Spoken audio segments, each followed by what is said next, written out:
All right, hello and welcome everybody. Hope you're all doing fantastic. We're gonna do a little paint sesh today, but having gone on a little, probably 2 or 3 week hiatus doing digital art and other things, coming back to painting, once you break out of a cycle, you lose momentum, and whether you choose to jump back in and rebuild momentum or start previous projects, that's really, a personal decision. But the important thing is to get back into a momentum, into a consistent routine, and that's what I'm working to get back into now. So, we're not really doing any tutorials or anything. Today's just going to be basically just messing around with some of these smaller canvases. I believe this is an 11 by 14 canvas that I had, and I actually like the turnout. I actually like how this looks right now.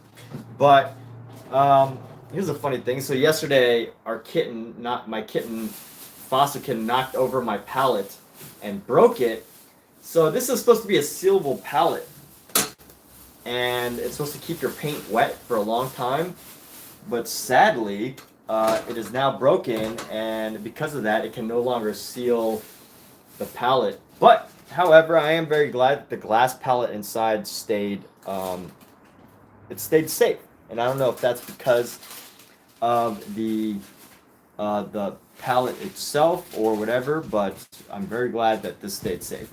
Hey, Pookie! What's he doing now? She's trying to eat the cord.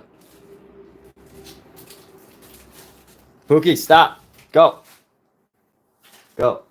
I'm talking to my kittens. Kittens are quite the curious animal. But Marianne, welcome. Good to see you. How are you doing? How's your creative endeavors going? So this is a piece that I started last night, and I'm not really going to do anything much more than this. This is just experimental. Someone was on my live stream yesterday, and they said something about beating a brush. They're very rough with their brushes, and they beat it. And I thought to myself, why don't I beat the canvas?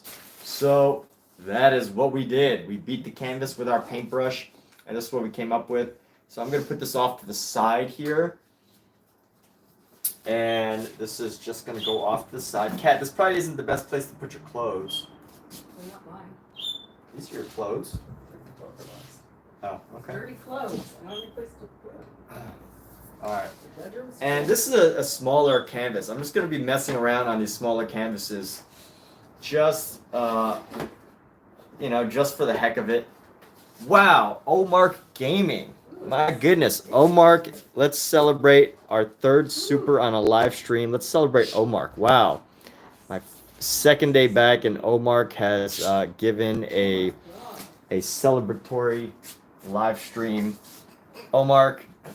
So this painting is a smaller painting. I've moved into these bigger size paintings, but I have all of these small canvases that I wanted to paint over with some ideas. So what I'm going to do is, the other day I was painting at a live event, and let's see, what kind of brush is this? The other day I was painting at a live event, and it was dark. I was painting in the dark. It was at a nightclub venue, a lounge, and there's a lot of dancing, crazy music and everything. And what I was surprised by is there were so many people wearing black, and I had to really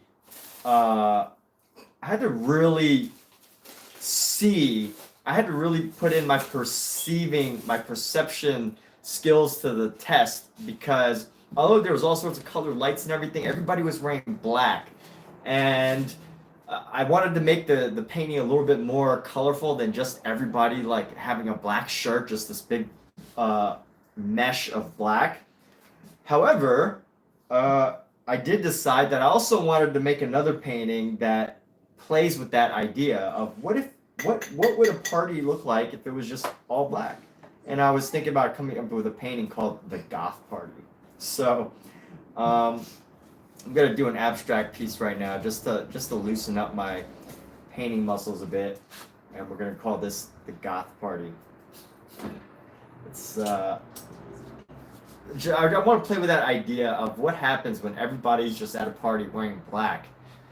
And pretty much just going to start with some simple basic stuff. Alright, anyway. Let's find a good... Where's my black paint? How did I not have any black paint here? Just mix a bunch of colors together. Yeah, but I have black. I might as well just use black. So anyway, I've got my black paint here, my ivory black from Winsor & Newton, and I'm gonna lay it down right on top of the previous black, or right around the previous black. All right, let it red. Yep. No, no, no, no. And what are we gonna do? Let's just. Ready for this? Go. So of course this is going to be somewhat abstract because when people are all wearing black, it just all kind of meshes together. So we're just going to play around with just black. I'm going to be loose with this. There isn't any specific. Do you want to put the plastic in front of the door, or do you want me to just shut it? Just shut it. My goal here isn't to paint a pretty picture. It's really just to paint an idea of what party would look like if everybody's just wearing black. It's just like such a funny color and a funny unusual color to see everybody at a party wearing. Hi, kitties. And I guess like a goth party would have stuff like that, but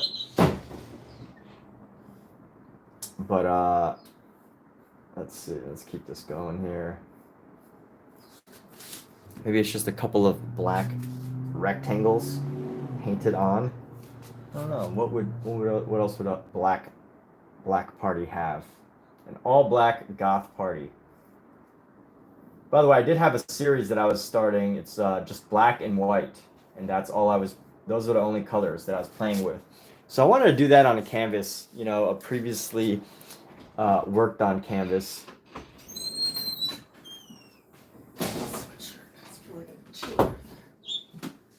Okay. There. Scout. Pookie, come on, go get it. Maybe round out some of these. Maybe we'll give it a couple round pieces. I don't know. Give it some movement here. By the way, people, this isn't some painters just painting and some painters do more working overtime with their mouth. Yes, that is definitely true. There are definitely some people that work overtime with their mouths. So, and it is a gift for overtime mouth work. I know a lot of people who make a lot of money who just do a lot of overtime with their mouth. So Paul Lee has shared some wisdom with us today. Welcome, Paul Lee. What brings you in today? What made you want to stop by? And and what excites you about life, if anything? So here we go. We're gonna take this white here. This is just a titanium white. We're just gonna throw this in here. Let's throw in some white. It's gonna be the goth party. So here we go. I haven't fully gotten all the black off here yet, but here we go. Now I was thinking about Francis Bacon the other day, and I think it's funny how they were talking about how his methods were very mysterious, right? Like he kept a lot of his methods very secretive. Even people that he was painting didn't really get to see his methods. They didn't really get to see or enjoy what he was doing, what his ideas were, his thoughts, how he, how his studio was. And I find that so interesting because it made me think like, what was Francis Bacon looking to keep as a mystery? What did he feel needed to be kept private? And more than anything, more than trying to keep anything a secret, I came to this conclusion because I do live streams. It's something that's on my mind a lot. I do paintings in person. I've painted at weddings. I've painted at live events. And I think more than anything, the biggest hindrance to a creative effort, if someone else is in the room viewing, is this idea of having to do something a certain way, right? There's this expectation that that art should look a certain way. And I think people who are in the arts, people who are art enthusiasts, there's this level of agreement that anything can pretty much be art, to the extent that it even upsets some people, right? But at the same time, if an artist, let's say Francis Bacon, we're going to use him as an example because he's so widely known, can you imagine if like Francis Bacon was sitting in a room with someone, even if they hired him and they knew what they were getting him into at the peak of his career? He had this amazing, brilliant artwork at the peak of his career, and even if they knew what they were getting themselves into, oh, she's back. Of course. She's back for more. Yes, I'm back. All right. So even if someone was sitting for Francis Bacon, they knew what they were getting himself into. I feel like as a creative person, Francis Bacon surely would have had moments where he would think to himself, uh-oh, what if this person doesn't get it, right? What if this person sitting in front of me doesn't get what I'm trying to do? And I've had models, friends that were willing to model for me, and they seem like artsy people.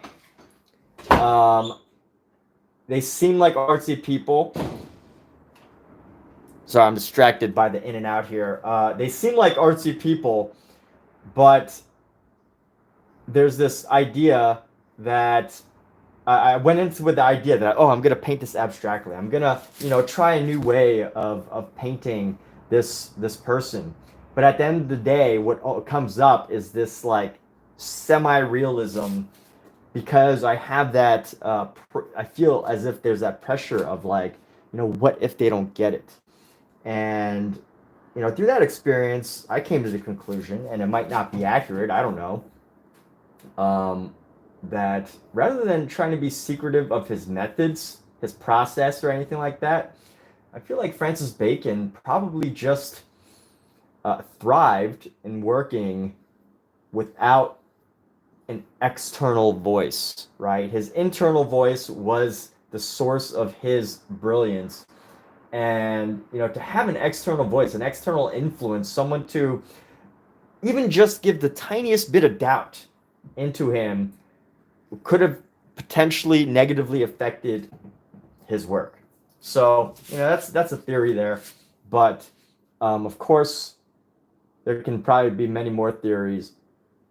But I really think it's a really powerful idea if you're trying to paint in an abstract way, especially portraits, not just like, doing stuff like this to do it, just to do whatever. But if you're painting for someone, especially like a portrait in an abstract way, and they're sitting in front of you and they reach a point where they're like, hey, I want to see it. And unless you're like super well known for this specific abstract form of painting or whatever, most likely there's going to be that doubt of like, oh, I don't get it. What is this? Is this correct? So anyway, that's my thoughts on Francis Bacon's mysteries. It's not so much that his process is a mystery, his creative ideas are a mystery. I mean, I think painters, artists put all of their mysteries out for people to see. Of course, there is like what happens behind the scenes, how they come up with ideas, but the ideas in themselves help to reveal a lot of what's going on. And I think rather than, in the 60s, 70s, 80s, 90s, rather than trying to create some sense of mystery, which I'm sure was a possibility, Francis Bacon was just too creative, too brilliant to allow his his work to be what's that word? Like, it means something that's been to be corrupted. So Francis Bacon was too brilliant to allow his work to be corrupted by external influences of people who didn't get it. Now, obviously, he had a lot of customers. He's one of the top-selling, painters. He was very successful while he was alive. So knowing that, I mean, I really think that it was the idea of having that external influence. Like, even now, like this guy Paul Lee, I'm like, is he talking about me, or is he talking about painting, or what is he saying? So that's distracting, and some people can deal with it, but no matter what, at some level, I think this influences the work in some way, right? That's the idea. It definitely influences the work in some way.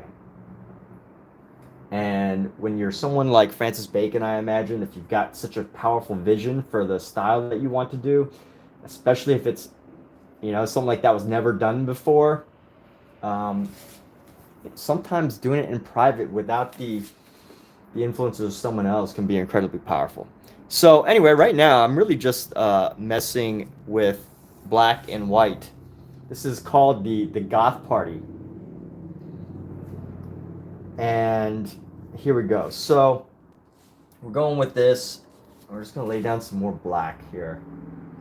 Black lights. I have this series going on that is just using black and white painting. Or black and white paints, I should say. And of course, there ends up being gray, right? That makes sense. So black and white make gray. Everybody knows that.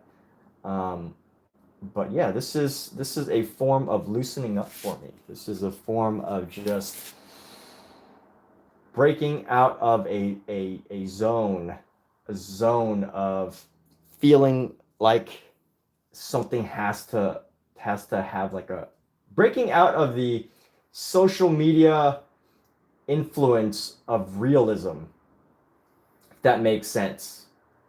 I feel as if anybody who's posting on social media, content creators, artists who are posting on social media, there's really this expectation that things have to look real, right? Things have to look, realism is highly prized on the internet, but in the actual art world itself, it's prized, but from what I've seen, it's really not as prized as the it's prized as a teaching skill, right? Like, if you could teach realism, people will jump on it and buy it. But what art buyers are really getting are usually abstract pieces. They're not hyper realist portraits of random people. And I find that quite interesting. This gap between what the ultra wealthy art buyers and connoisseurs are looking for versus what the what the typical person on Instagram is hitting like on. It's a really interesting gap. But art talks, people, or art ramblings of Emmett Ferguson. Here we go. So let's go down here. What are we creating here? Just black and white. Let's go. So here we go. Black and white. Let's bring this down. And of course, commission-wise, if someone wants to get a portrait, of course, wants to do a commission, of course, the realism element of it all makes incredible sense.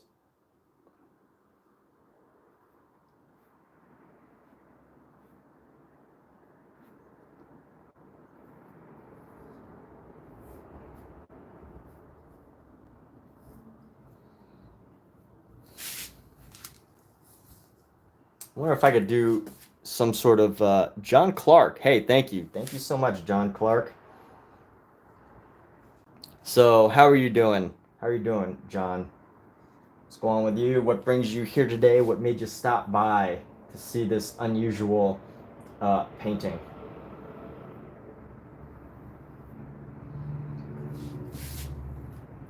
So this painting is actually called the Goth Party. I was painting at a live event last weekend or 2 weekends ago. I don't know. Time's starting to mesh together. But I was painting at a live event about a weekend or two ago. I was painting at a live event about a weekend or two ago. And what I noticed was that, and I was painting in the dark, and what I noticed was everybody, like 9 out of 10 people at this live event, this party, were wearing black. And I don't want to paint everybody as black, wearing black. So I really had to dig into my perception skills and try to imagine all the different colors that were there. And there were plenty of colored lights, but at the end of the day, you know, your mind is thinking, oh, these people are wearing all black. But so, you know, I made that very colorful, with a wide variety of colors. But I definitely came home and I was like, what if we were painting a party where everybody was wearing black? What can you do with that? So that is the inspiration for this piece. I just imagine a goth party.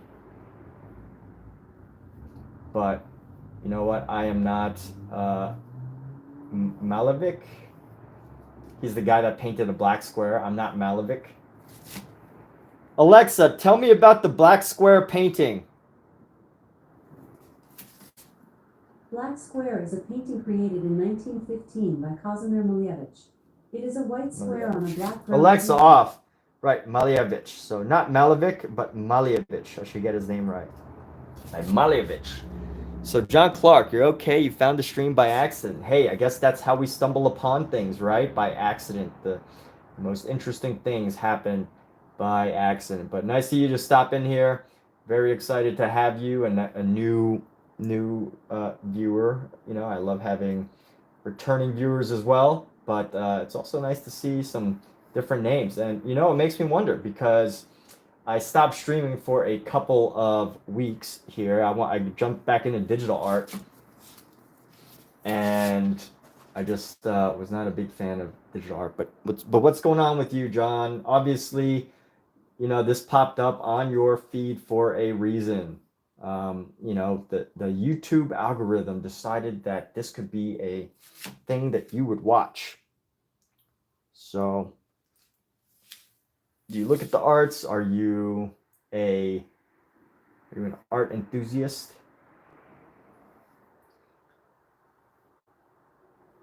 And just to introduce a little bit about this channel, so I don't do tutorials. I really just, you know, I'll paint like different series or just whatever. But basically, I try to live stream the majority of my paintings. Sometimes they make a lot of sense as far as figurative work goes, and then sometimes they're just me messing around. And I feel like that is an important thing for artists to capture as an activity. Although, you know, maybe it's not that important.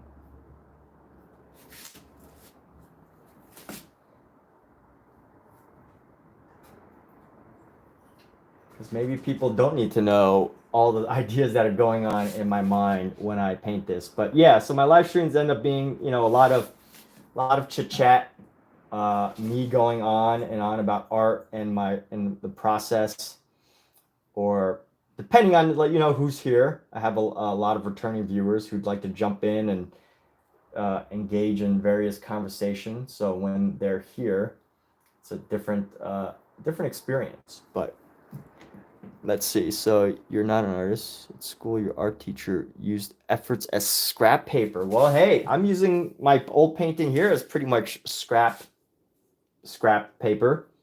Nothing wrong with that. There is art in scrap paper.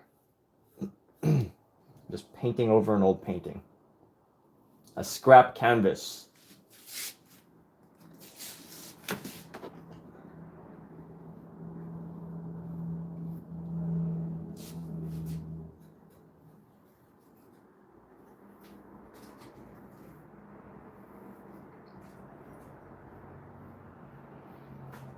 And you know what? When it comes to that, I think the person who's going to succeed, you said at school, your art teacher used your efforts. you know, the person who's really going to succeed is the person who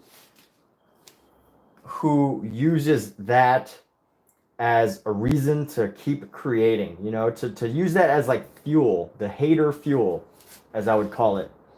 That haterade from the teacher for whatever reason. I don't know why they would, you know, scrap your work. But sometimes people need that like tough love type of motivation. The things that can drive people the most are incredible enthusiasm and happiness driven levels of obsession. And you know what is another thing that motivates people to do things is anger. If you've ever gotten angry at someone and you're like, I'm gonna do this just to prove a point. And that can be an incredible motivator. And I think it's a very powerful one. But, you know, not always the most productive, right? We don't want to do everything out of anger. But my point is that if you've felt that experience with someone discrediting, criticizing, throwing away your artwork, not treating it with, you know, some level of respect you feel it deserves, or whatever, you know, whatever reason you feel that your artwork was slighted, you can use that as a motivation for some positive things. Use it for positive things. Use it for positive things. Transform it to a positive motivation. So anyway, here we go. Your canvas is notebook. You like my channel, just subscribe. Thanks, John. Appreciate you. Thank you to John Clark, who has just subscribed to this channel. Wonderful experience. But it sounds like you did art in school, and hey, you know what? Like, art isn't for everybody. Some people have a vision of exactly what they want to be, like, say, a doctor or an engineer, and you know what? They just enjoy art. They don't necessarily feel like they need to be artists, and that's great too if you're here, right? I usually ask the question, are you an artist or whatever, because I get all sorts of different people in here. And, you know, it's one thing when someone comes up to you in person while you're live painting and, you know, kind of just tries to chat you up or have a conversation. But I feel like because this is the internet and, you know, building a channel is also like building, you know, building your own community, your own business, whatever you want to call it. It's important to know like how people find you, what brings them around, because then it helps you to modify and change your content if you need to. And also it helps to know, like, I like to know like where you are, right? Like, some people come here for motivation. Some people, you know, come to the channel because they just feel like they need motivation. Some people come to the channel because they feel like they can do this too, or whatever. And or some people just want to watch something really chill and peaceful with some positive, uplifting words. And that's great too. So it's nice to know where everybody's coming from. But here we are, laying down some of the final areas of black and white. We're going to create some movement in this painting here.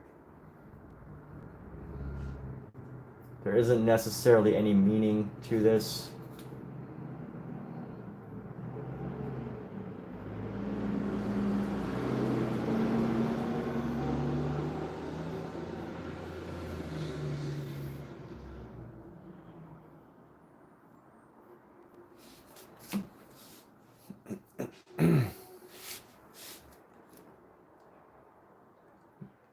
It looks great. You enjoy long distance running. You like to find out where the latest street art is and you plan your routes around that. Hey, that's pretty cool. Do you live in, I mean, you know, maintain your privacy. You don't have to answer this question on a live stream because a live stream is live. It could be, anybody in the planet can see this.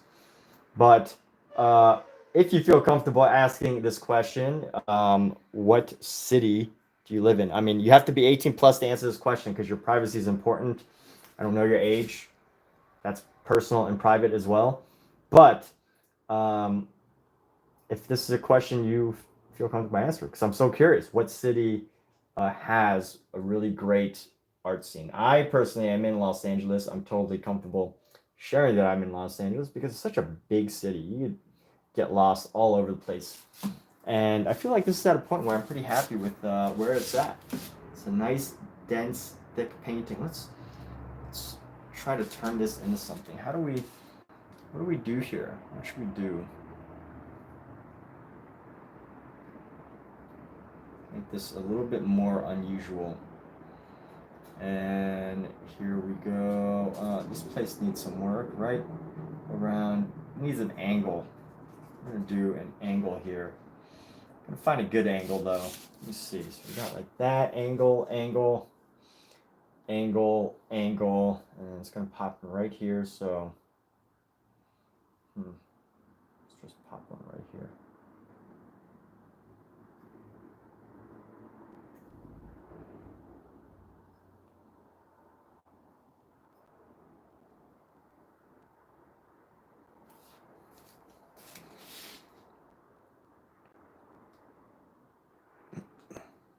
All right, a Londoner.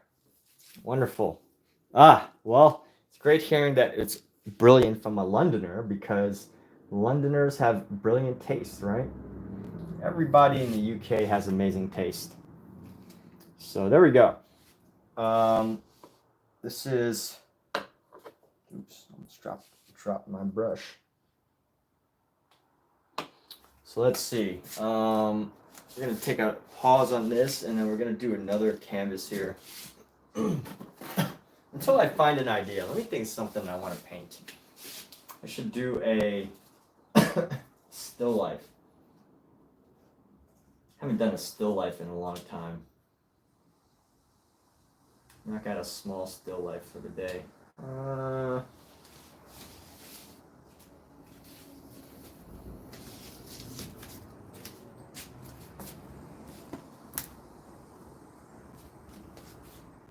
But I don't want to paint someone else's a mask somebody else designed. Although this might be actually kind of cool if I just wore this and painted with it in a mirror. Let's try that.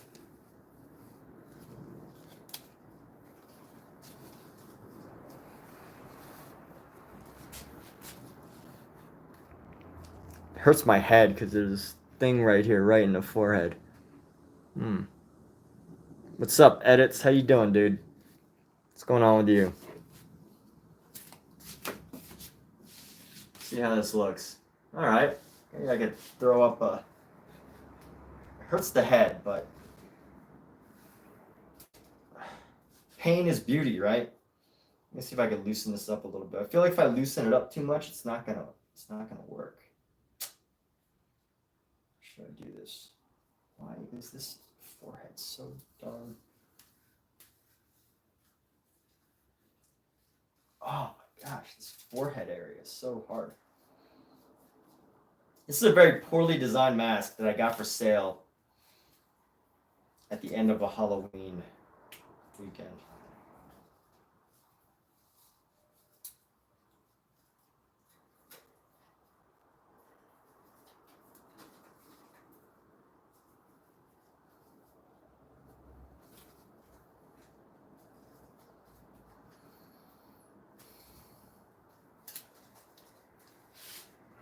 All right, now it's not tight enough.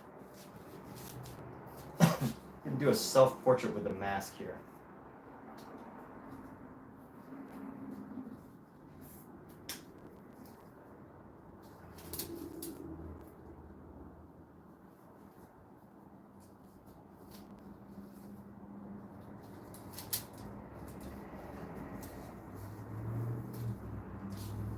All right, that feels about right. So we're gonna go with this. We'll get a mirror.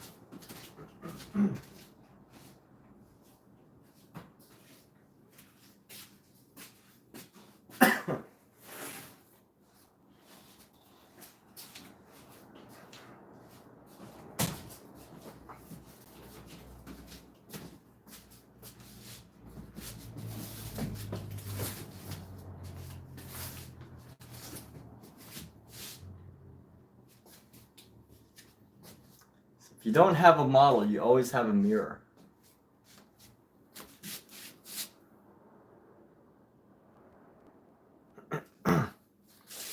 Here we go. We're gonna do another self-portrait. Let's do a self-portrait. I'm in the mood to do a self-portrait. So, interesting mask. Yeah, thanks, Edit. So, what's going on with you? How's soccer going, huh? Hope you're doing good in soccer. Kicking that ball. All right, let's pop this baby off, and then we're gonna go right into here.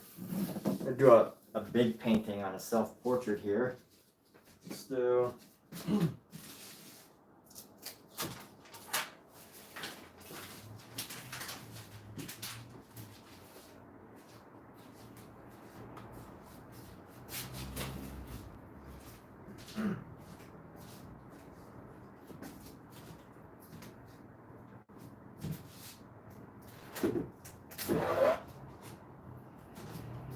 Alright, let's pop out one of these big old canvases.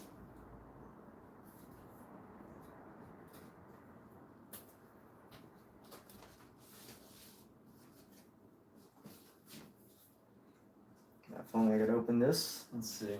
What kind of tools do I got to open this? You got to get the right tools. Right tool for the right job, everybody. Right tool for the right job. So here we go. Where is it? Let's pop this baby open. So we're gonna go safety first, using like a nice razor.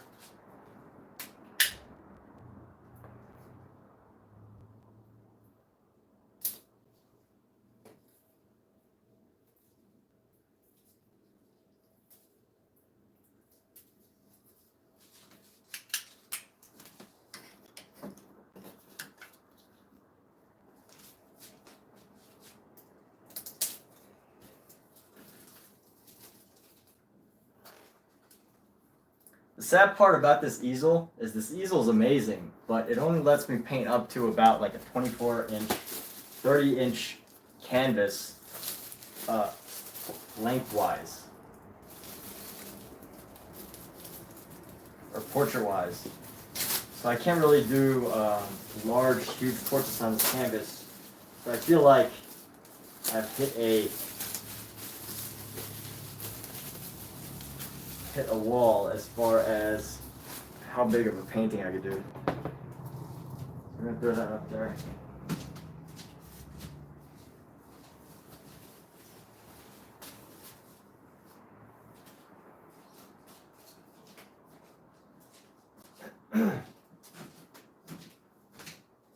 Let's have one more mask on this thing, or one more. You gotta go. Hey, take care, dude. I will have a great evening, John Clark. Thank you. So take care, and we're gonna go. Let's see. Let's do this. Maybe take off another inch right there. Let's go. Take off an inch. Let's do this.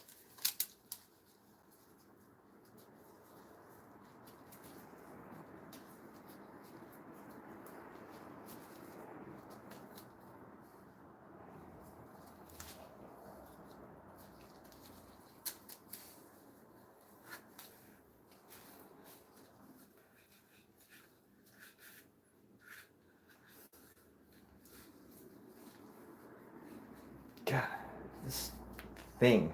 Look at this, the way they designed this thing. So this huge like knob right here just sticks right into your forehead. These two little things. It's like whoever designed this mask like literally did not know how to design a mask.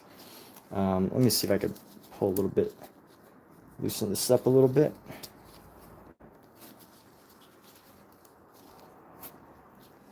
Loosen it up just a little bit more.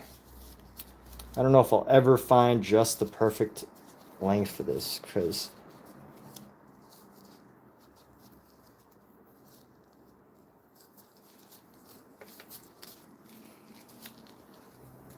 who knows?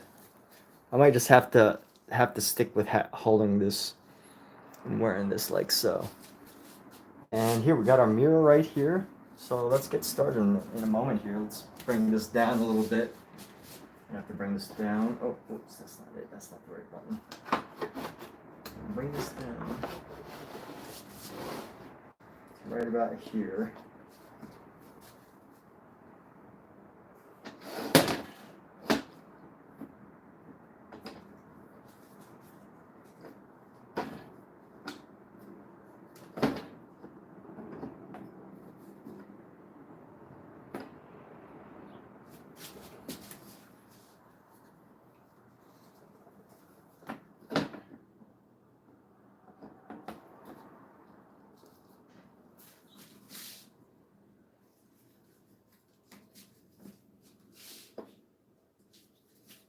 Well, maybe holding my nose like this will actually add to this. So hold on, let's see. Let's make sure that you can see stuff though. Move this canvas, move this camera back a little bit. Put a little bit more of this space in here. Let's see.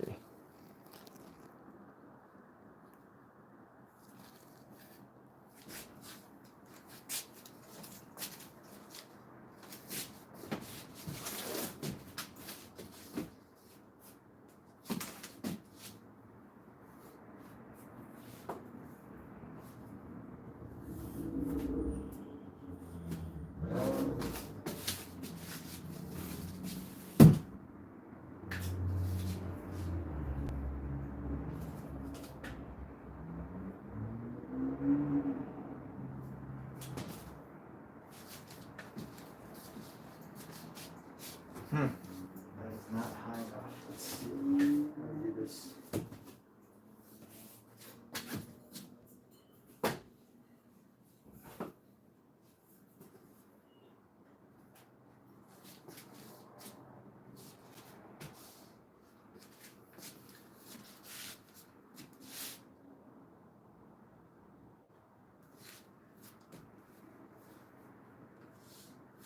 I can see it, but you guys can't, huh?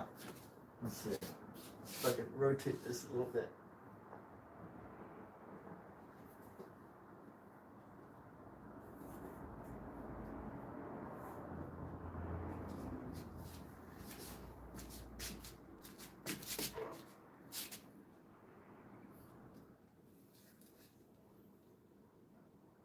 All right, well, y'all are just gonna have to make do.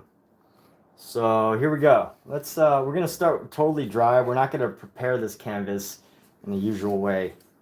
It's not right now. Got a lot of black on this. So I'll do this black. I'll clean this brush off.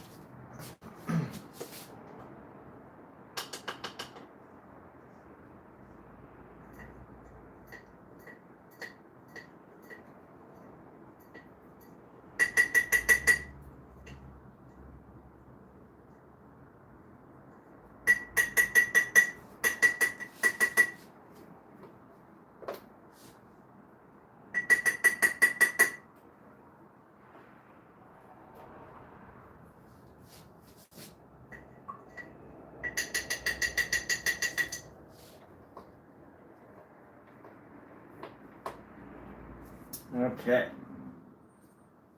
Clean off this brush a little better.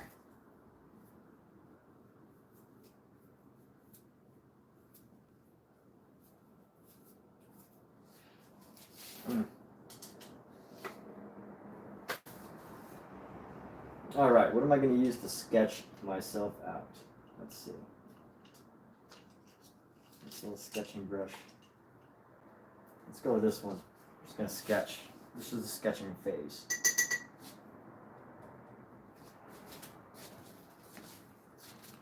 What color we're going to use for this? Let's go with this red. Bring in this white here. We're going to bring this white onto our red. We're just going to make this undercolor. Just to get the basic idea first.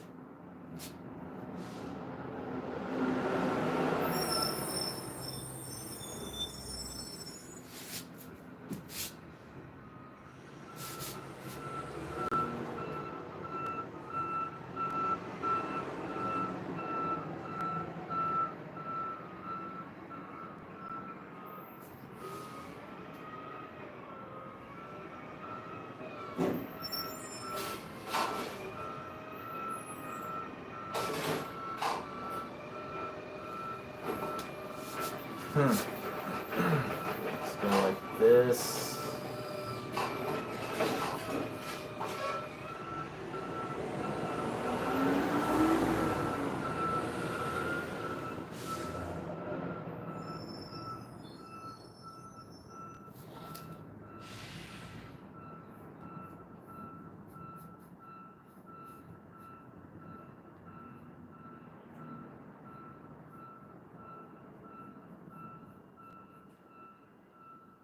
So staying pretty loose with this initial layer of sketch.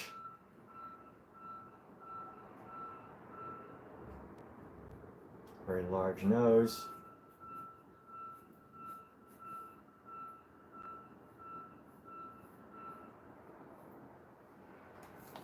There's actually some parts that I can't really see, so I'm gonna have to make some of this stuff up here.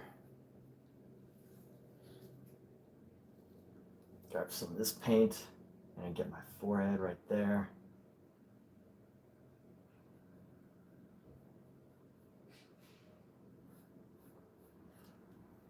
And there we go.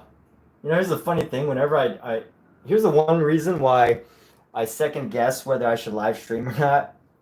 Because sometimes when I live stream, you know, I think there's critics, and I'm not talking like critics who are like professional art enthusiast critics. I'm talking to just like random people who want to say stuff.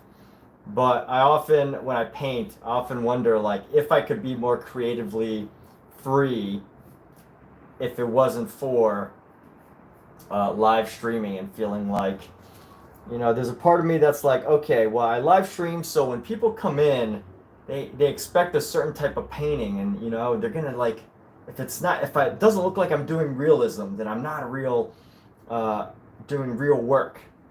And I often wonder, like, if that has been a limiting thing to you know, some of my creative efforts.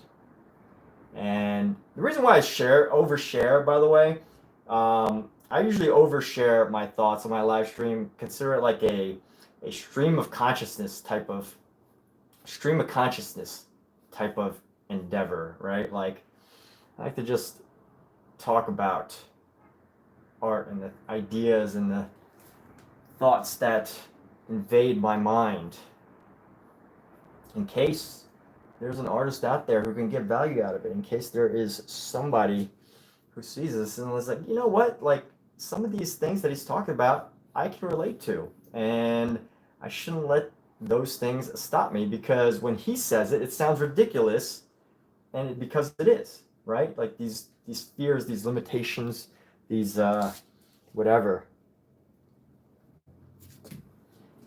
It's important to consider what is limiting you, what is preventing you from doing the work that you want to do.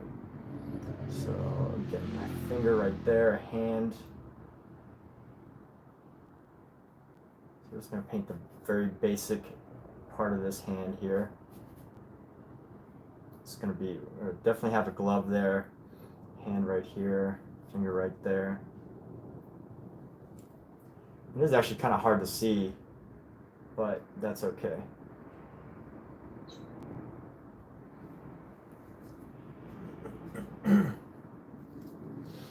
And here we go. So we're going to go right under here.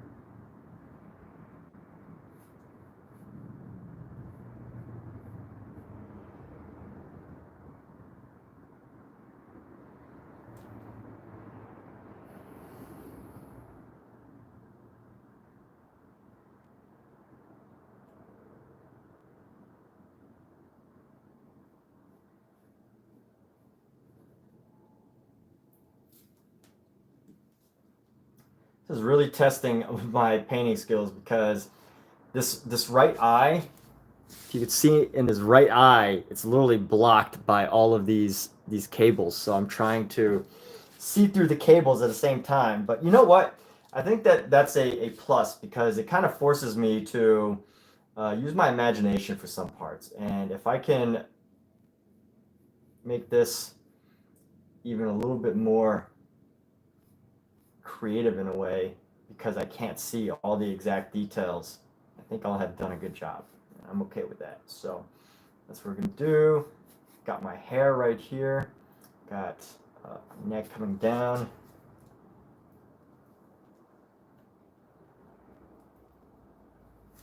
Let me loosen up this paint a little bit.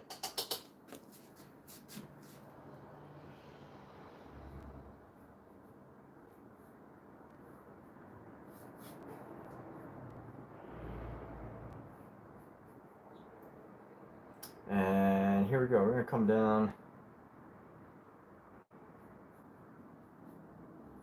There we go. Because I am wearing gloves, so I will depict these gloves just for the sake of whatever. Just for the sake of it. And then let's go right here.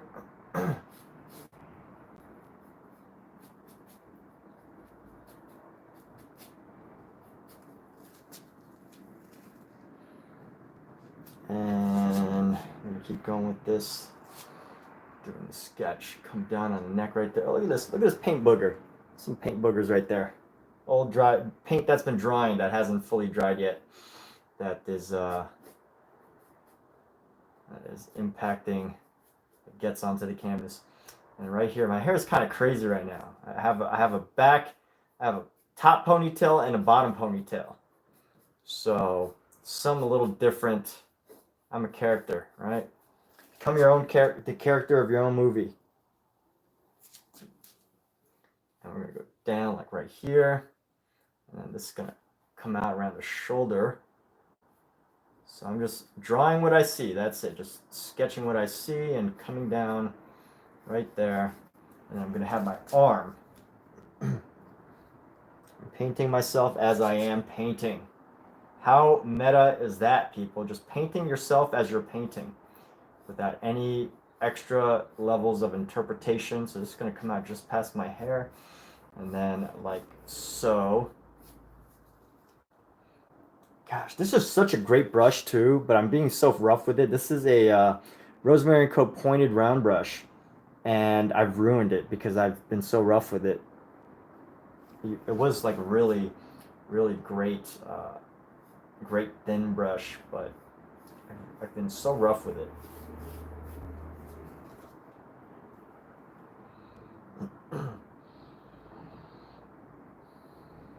And yes, I'm going to be painting myself holding this as well. So there is that.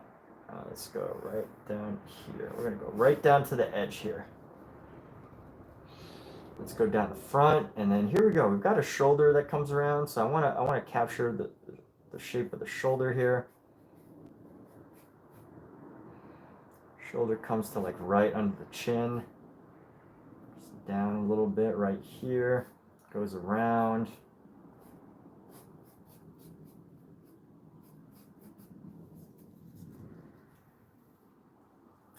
And here we go. So come down.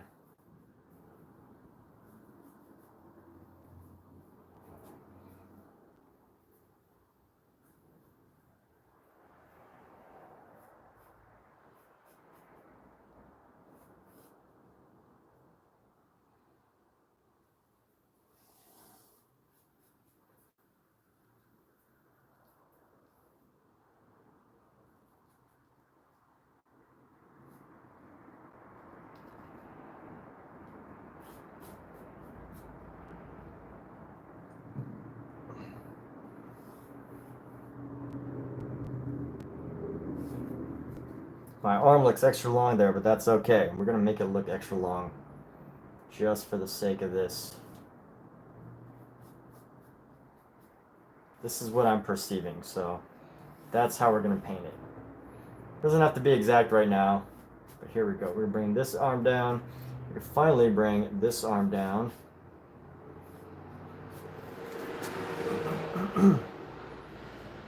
This is just a sketch, people. I mean, you pretty much do the sketch with any color, so it doesn't really matter too much what the color you start with the sketch is. I mean, you know what? Let me take that back. It depends on how you're painting because, you know, there's the traditional style which has like a certain color palette and a certain way of doing things, and then, you know, the reason why I said that is because ultimately what's going to happen is your color, this color right here is either going to blend in depending if it's wet. If it's wet, it's going to blend in. If you're trying to do all your work in one day, this is all going to blend together. But if you're allowing yourself to paint over multiple days, then let's see, how long should this arm be? That should be about like right there. So let's go, put a glove right there. go with a glove. If you're painting over multiple days, then this is going to have time to dry. The head and the body and everything are going to have time to dry. But if you're painting just over like 1 or 2 days, you know, you need to give yourself some room to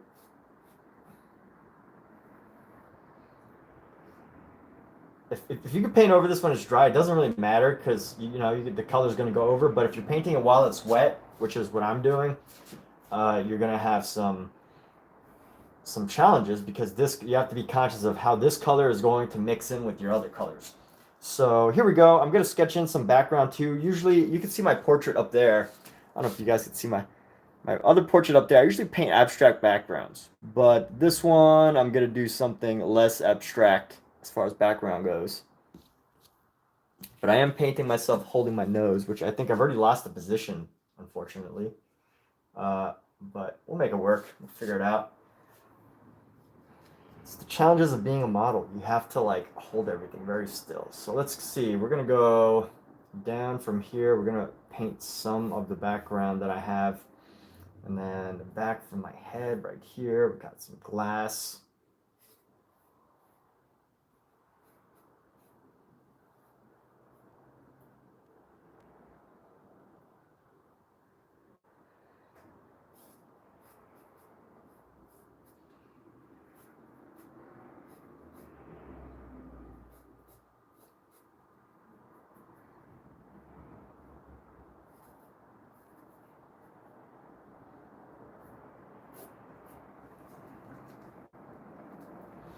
And then I'm going to do a space for my artwork right here, and some artwork right there, some of my own artwork, and then a chair.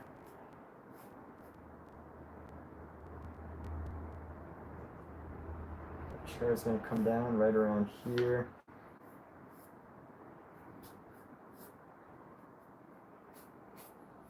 Yes, share a bit about my environment.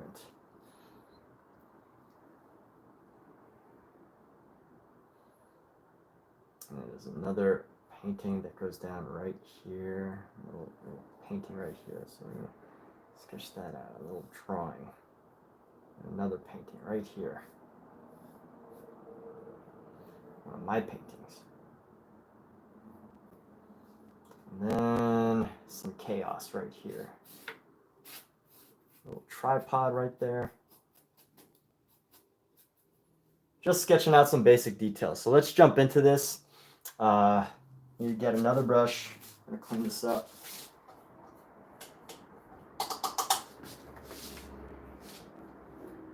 And you know what I gotta do? I gotta lay down some color. So let's put down some colors now. I can already see. Let me. I should have planned the colors before, but let me see. I'm already looking at. I want some blues, yellow, definitely some yellow, green, blue, red.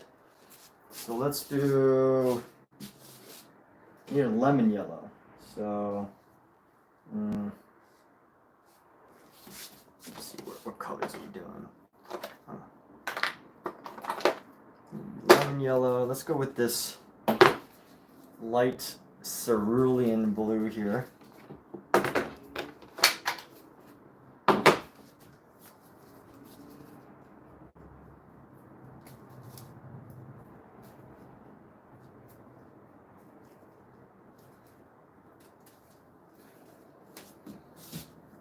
We're going to throw down some cerulean blue.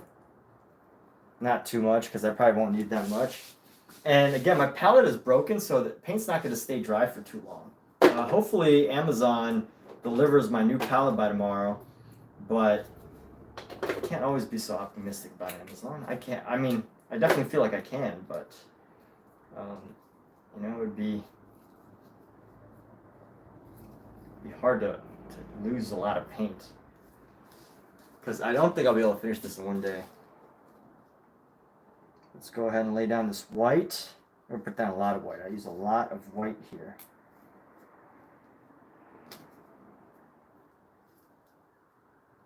A lot of white.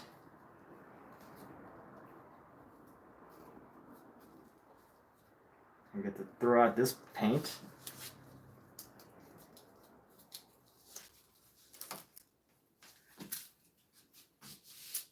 let's see, some white. Need some ochre. This ochre here. Throw down some yellow ochre. So yellow ochre, if y'all don't know, is like a yellow, but like a brown, like a goldish, brownish yellow. So that's an obvious, and I need the lemon yellow for the shirt, which I think this will do, our cad yellow hue.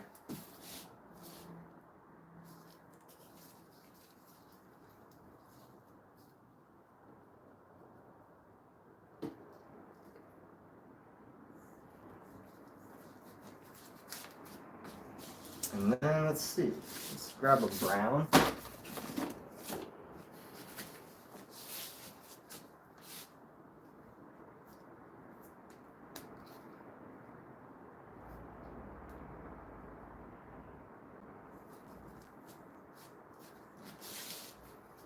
And color here.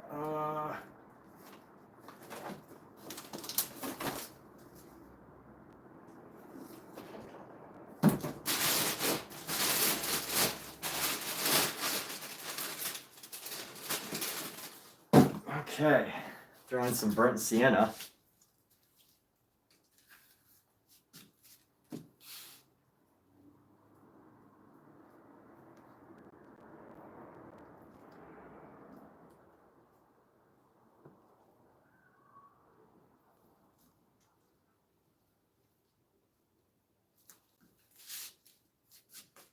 And let's see what else. Burnt sienna. And what's the last color we want? We got burnt sienna. Need a good yellow ochre. Maybe a little bit of a red.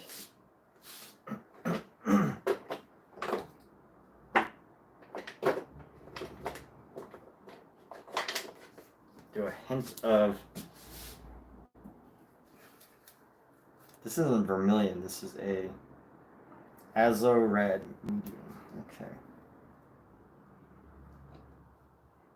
I guess you could call it vermilion. Might as well be. So what are we going to do? Let's start painting. That's what we're going to do. What brush? What brush is calling to me right now?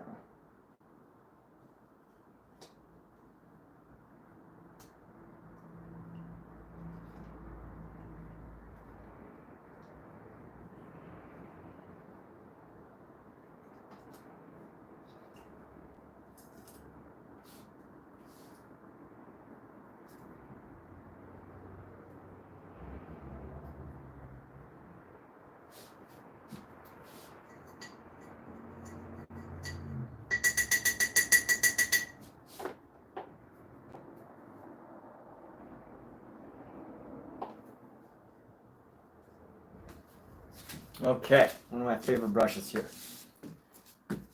All right, so let's see, what do we got? Okay, let's start with some blue just to block in some of these gloves here. I'm gonna block in with some, I want to lighten this blue. So let me grab this white that's off to the side here, and we're gonna lighten this blue a bit.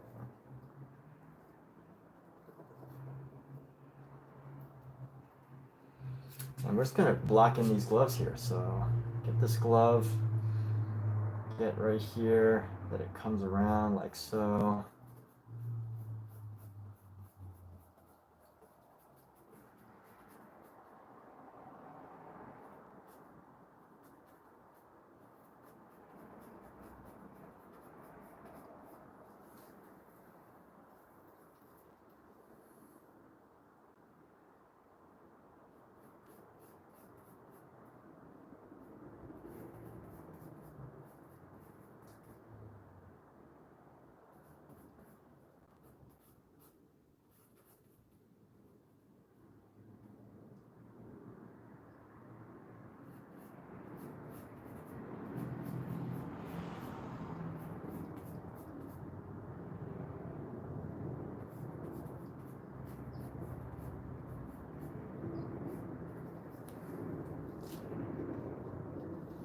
And here we go. So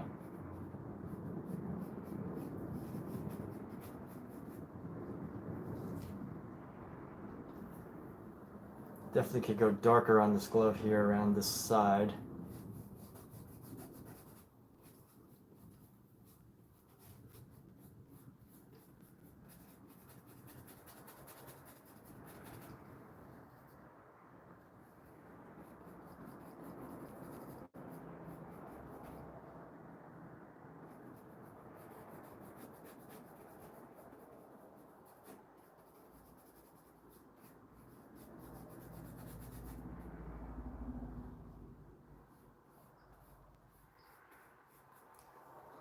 And here we go. So bringing out this glove here from beginning to end. Let's go like this. All right.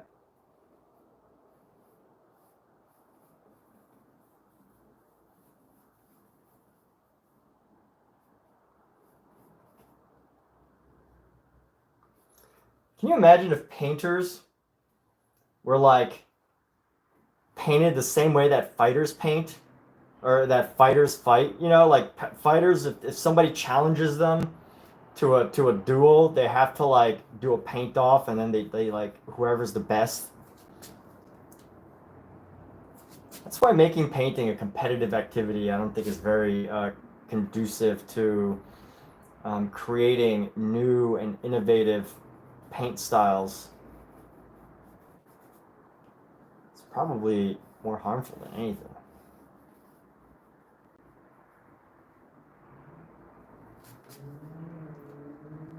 And here we go. We got another glove here at the bottom. So we're going to go and bring this across just to start establishing some color here.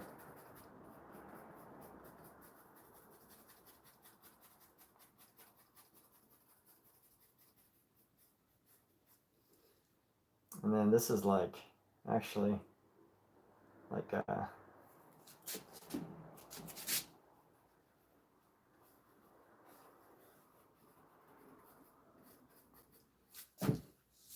All right, so we've started to get some color, and let's go like this. This needs a little bit more.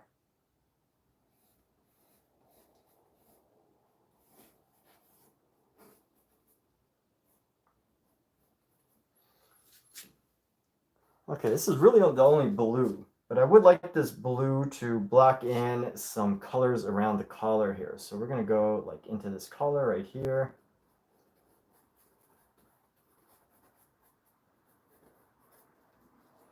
And then get right around the shoulder just to have some color, so that's not totally like just nothing, so that there's more stuff going on, you know? And then down here I have some leaves and stuff. I don't think this necessarily needs to be very specific, but it is nice to have. Now let's go with some of the glass here. We're going to paint some of this glass, just throw in some of this blue into the glass.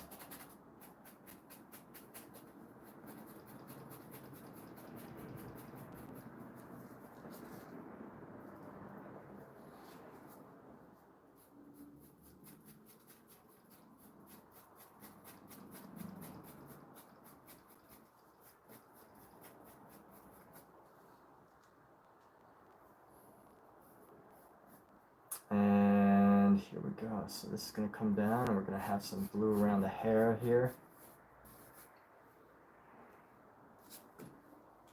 You know what we're going to do? We're going to go black around the hair. We're just going to go, let's see. Still so much blue left on my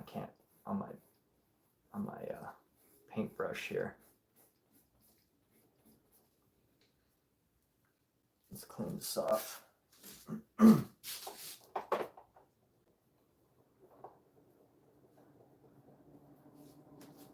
We're gonna take black, because my hair is black, very dark color.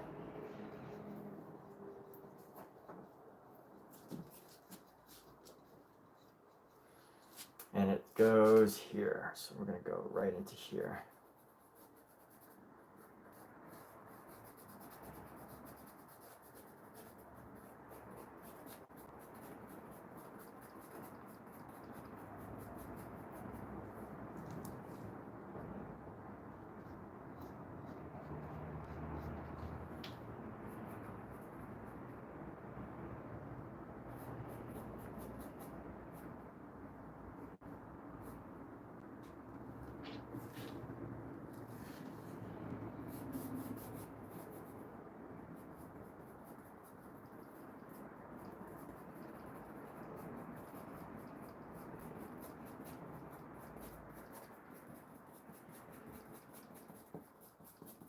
And here we go. So pushing some of these darker colors. I actually added a little bit of a Van Dyke brown, which is like not a highly recommended brown according to James Gurney. So if any of you ever want to learn the craft of like painting, I highly recommend the book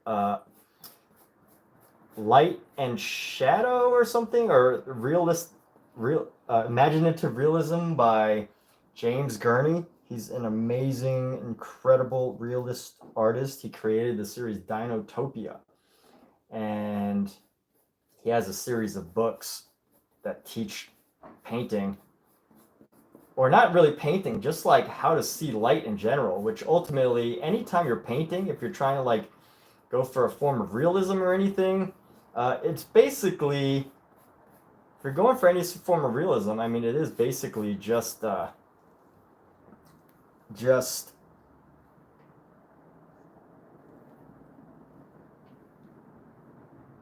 see, I'm trying to find the right color mix here. Anytime you're trying to do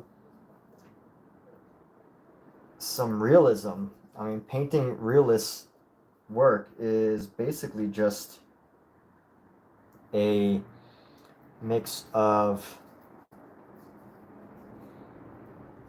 just seeing lights, how light and shadow is interacting. And of course, you know, there's the element of color picking and everything, but at the end of the day, that's all it is just finding colors and lights. All color is light, right? All color is light. Light and shadow. Or light, or the absence of light, or whatever you want to call it. But that's all it really ends up being. So, great resource, great reference material. And here we go. We're going to go with this second knot here.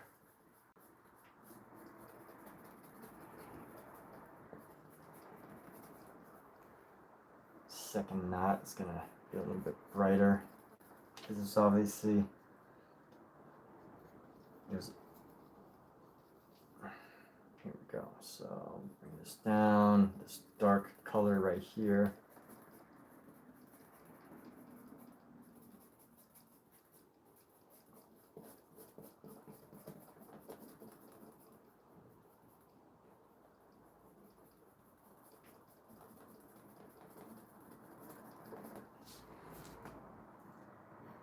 And let's get some of the shadows along this mask here. So we're going to go really dark around the bottom. Really some nice dark shadows around the top of the eyes just to give this mask some dimension. And eventually we will go into this mask and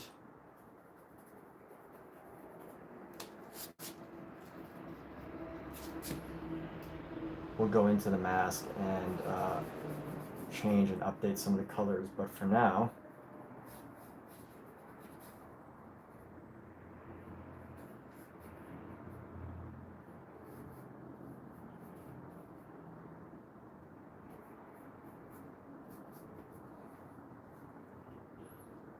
and let's see, so we're gonna add a little shadow right into here and bring some shadow into here, get some of the shadow around the bottom of the chin here.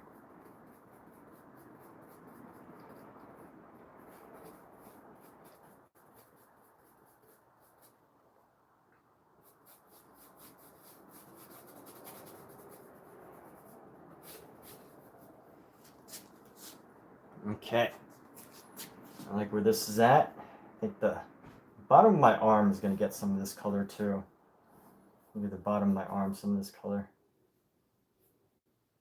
Not the whole, just parts of it, you know? Parts of it.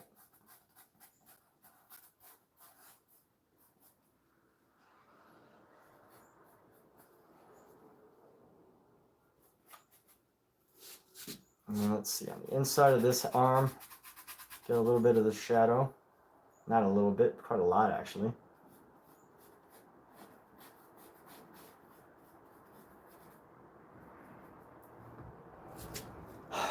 And there we go. Let's go. Lock this hair in. Let's get more of this hair color in. Now, where can this go? This can actually go Where'd that painting go?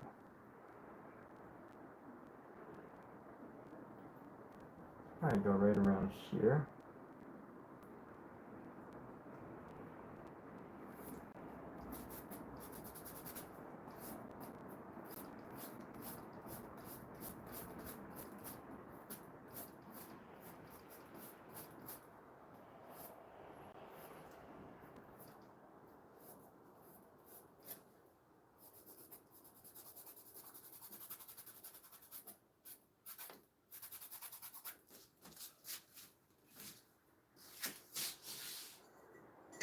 Cleaning off the brush now.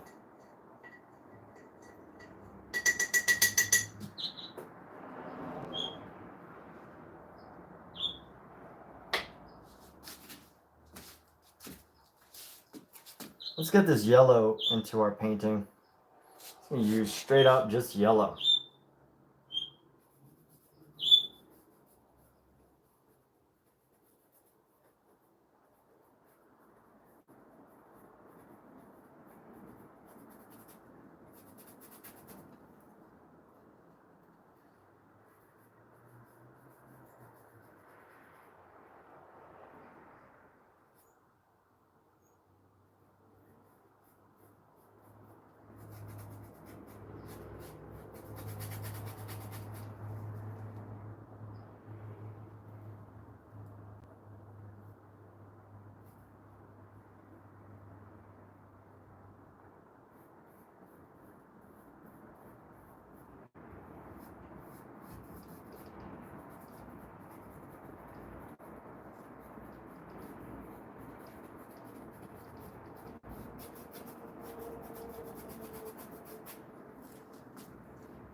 Grab more yellow. This is the supreme color of this painting, the yellows. So it ends up becoming a little bit of green, which is great. Get some greens in here.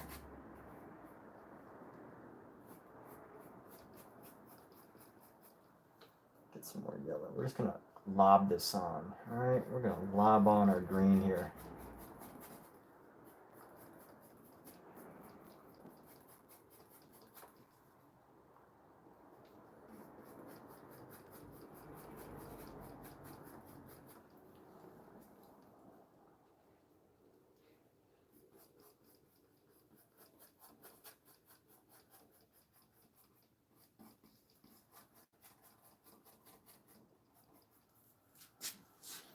And here we go. So bring this green as well. Actually, we're gonna go angled with this because this is a round area.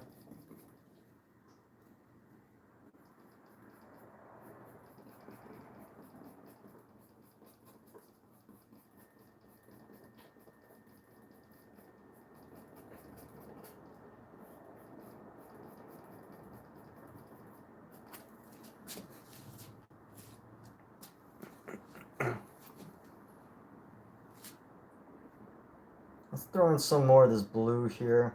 We're gonna mix in some of our blues to capture some of the spaces that are actually green. So I'm gonna go right down from here a little bit, get some of this green.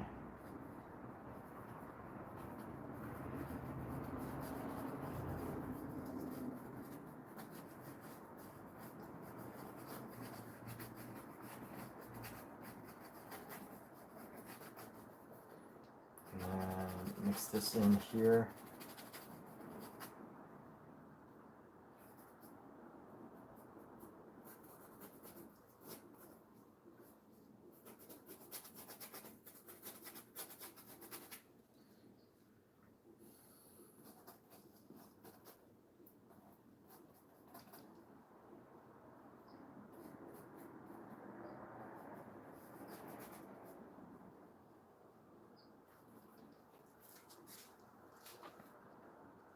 All right, and here we go. So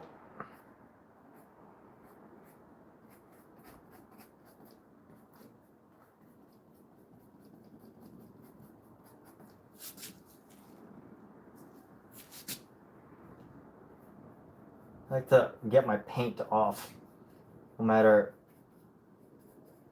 if I have extra paint on a canvas, I don't like to just throw it away. I like to just get it onto the canvas where it's supposed to be, all right? It's where the paint is supposed to go.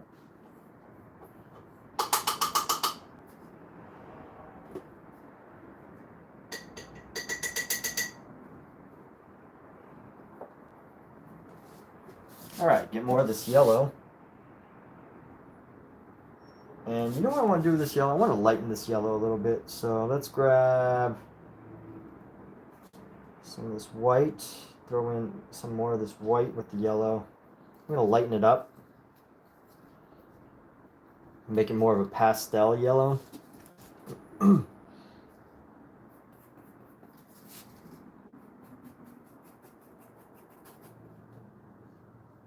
know what? So what if there's 2 shades or 3 shades of yellow? This is my self-portrait. Alright, so here we go. If I can't be free to create my self-portrait however I like, how can I ever be free to create another portrait in a different style, right? That's the philosophy. Very philosophical there.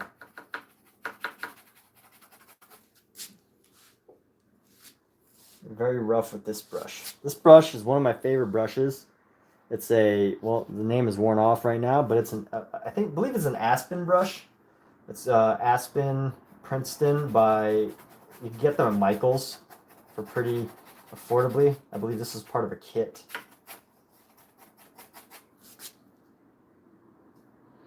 And honestly, like, I need to upgrade from these smaller brushes because they don't lay down enough paint fast enough.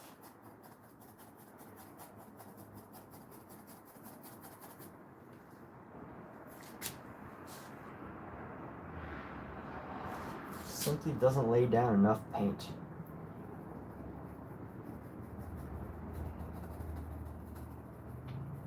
I'm actually going to take a break here in a few moments. Take a break from painting. So if you're watching this, we will continue a bit later, but need a little bit of a break from these paint fumes.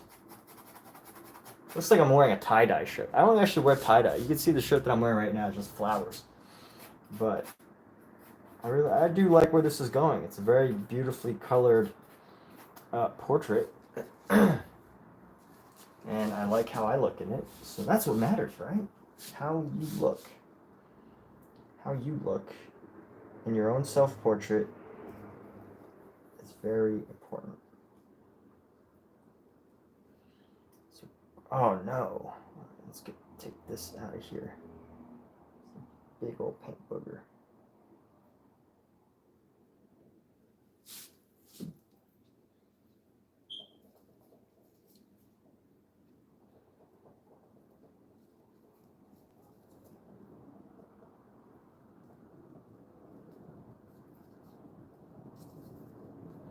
I'll paint myself with some red. Let's go that here. Let's go some red right here.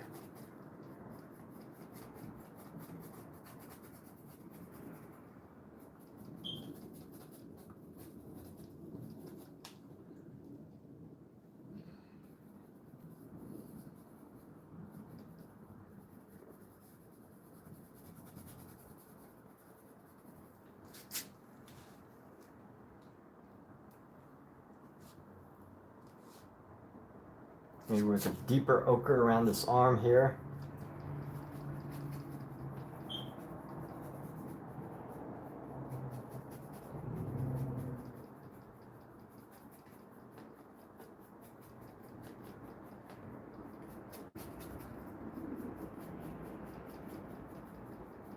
Oh, look, I got a little bit of blue into there. That's okay. Because this painting will probably take a day or two. Or at least a couple days. So I'll be able to, you know, maneuver and move some stuff around.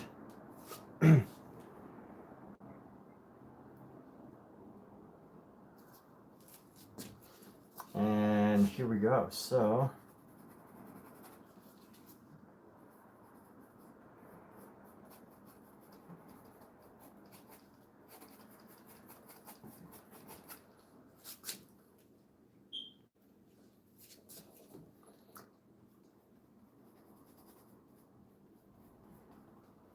it's an interesting question. But why does some bad art, and subjectively, you know, this is very subjective, but why does some art that's like painted not so technically brilliantly look good and others don't? That's a quality that really intrigues me art-wise. Is, you know, you can look at a lot of art and sometimes you see art that's just like, it doesn't look good, and you'll be like, wow, that artist painted that, and but there is a quality about it that makes it interesting, that makes it look like it was done by a professional. And then there's some art that is like just bad, and it like looks bad. I don't know how to like describe that, because I guess it could sometimes be the quality of materials, but I don't know if anyone who's in here right now gets what I'm saying. But there's just like, you know, some artwork that, for lack of a better term, like looks bad, but it also has a quality that redeems it to makes it look very interesting and good. And then there's art that's like, you know, just bad, and like you don't get why it doesn't look good. I don't know, or maybe it's opinion. I guess everything is totally opinion, but you know, it's all subjective, right? But at the end of the day, we're all, you know, judging, evaluating, thinking, considering, analyzing. But this is a fairly large canvas for me. This is an 18 by 24 canvas. I usually paint on, the most recent size that I did was, I believe 16 by 20. I think was my last size. So I've upgraded a little bit.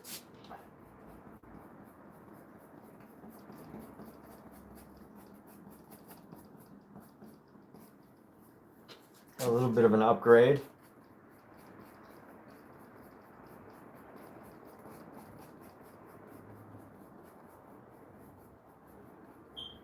Just a few square inches or whatever. But you know what? Right now I think is a good time to take a little break here. So we're going to take a break right now with this. Let me get the rest of this paint off before I take a break. I like to just lay it down, right? That's what paint is for. It's for the canvas. You don't eat paint. I don't recommend that. I don't think anybody recommends that. You shouldn't eat paint. You can't eat paint. You can't put it on your friend's furniture unless, you know, they allow you to. You can't.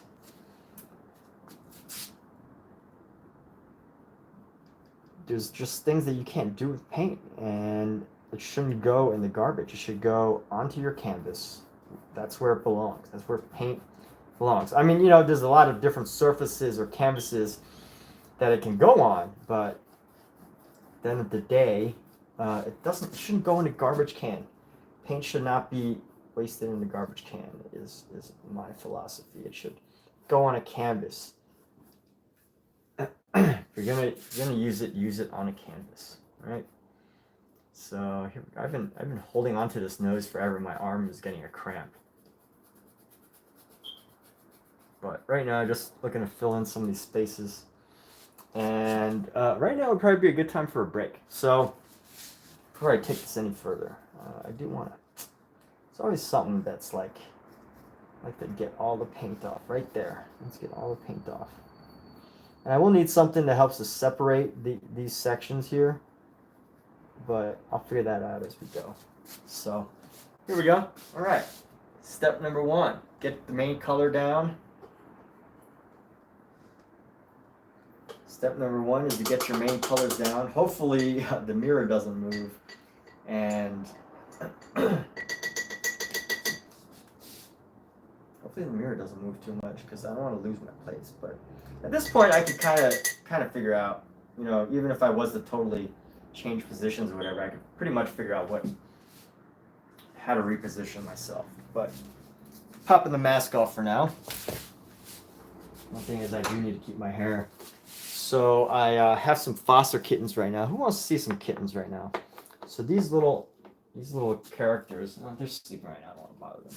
So these little characters knocked over my palette yesterday, and fortunately, the glass inside that I paint on with oil paints is doing great. It's survived, but the seal, the cover for it has stayed alive, but it has totally been damaged and it won't even seal. So I have to use up my paints real quickly. I bought a new one. It should come from Amazon in a day or two. But with that, everybody, hey, just want to say thanks for you that were here tuning in.